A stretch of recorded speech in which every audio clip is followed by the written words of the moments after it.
డీరాడికలైజేషన్ ప్రక్రియను కొంతమంది సూచిస్తున్నారు. అది దాదాపుగా అసాధ్యమని చెప్పాలి. దశాబ్దాలుగా ఒక జీవన విధానానికి అలవాటు పడిన సమూహాలు అందుకు భిన్నమైన వాతావరణాన్ని అలవాటు చేసుకోవాలనుకోవడం అత్యాశ అవుతుంది.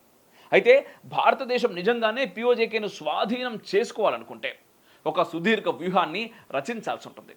దాన్ని అమలు చేసే యంత్రాంగాన్ని అక్కడ ఏర్పాటు చేసుకోవాలి. స్థానికుల్లో డీరాడికలైజేషన్ క్రమాన్ని ప్రవేశపెట్టేందుకు స్థానికుల సాయాన్ని తీసుకోవాల్సి ఉంటుంది. మధ్యంతర పాలన యంత్రాంగాన్ని ఏర్పాటు చేసి విద్యా విధానంలోనే సంస్కరణవాద ధోరణిని ప్రవేశపెట్టాలి. కొత్త మార్పును సూచనప్రాయంగా తెలియజేసే ప్రయత్నము చేయాలి. వీటితో పాటు ఆర్థిక మౌలిక రంగాల అభివృద్ధిని ప్రతిపాదించి అమలు చేయాలి.